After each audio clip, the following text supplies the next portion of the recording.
ಕೆಂಪೇಗೌಡರ ಜಯಂತಿಯ ಶುಭಾಶಯಗಳನ್ನು ಕೋರುತ್ತೇನೆ. ಹಾಗೆಯೇ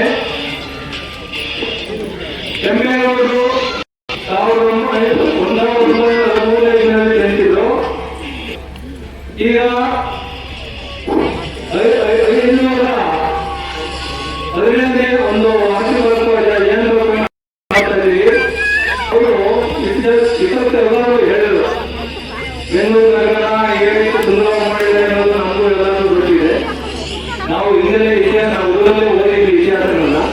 ಈಗ ಯುವಕರಿಗೆ ತಿಳಿದುಕೊಳ್ಳಿಂದ ಈ ಆಚರಣೆ ಜಯಂತಿಯ ಕಾರ್ಯಕ್ರಮವನ್ನು ಹಿಂದೆ ರೂಢಿಸಿದೆ. ಈ ಕಾರ್ಯಕ್ರಮ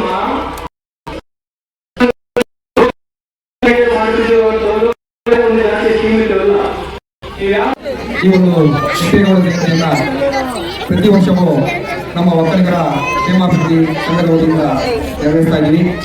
ಮತ್ತು ನಮ್ಮ ಸಂಘವು ಸುಮಾರು 2005ರಿಂದಲೂ ಸ್ಟಾರ್ಟ್ ಆಗಿ ಸಂಘ 2012-10-11ರಲ್ಲಿ ಇದು ರಿಜಿಸ್ಟ್ರೇಷನ್ ಆಯಿತು, ನೋಂದಣಿ ಆಯಿತು.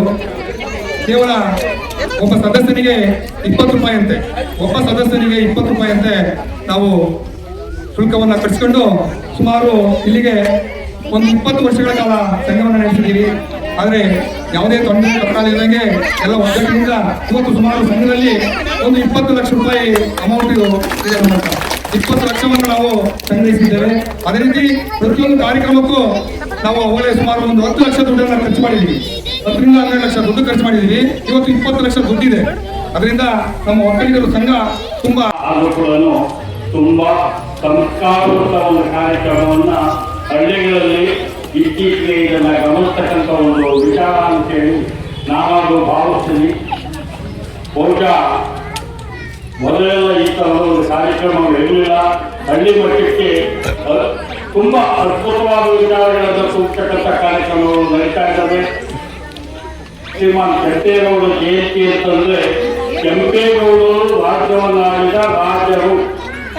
ಆ ಮಹಾರಾಜರು ಕೇವಲ ಅವರೊಬ್ಬರು ಮಹಾರಾಜರಾಗಿ ಉಳ್ಕೊಳ್ಳಿಲ್ಲ, ಅವರಿಗೋಸ್ಕರ ಬೇಕಾಗಿರ್ತಕ್ಕಂಥ ಎಲ್ಲ ಜನಾಂಗದ, ಇಲ್ಲಿ ಕೇವಲ ಒಂದು ಸಮುದಾಯದ ಪ್ರಶ್ನೆ ಅವರಲ್ಲಿ ಇರಲಿಲ್ಲ.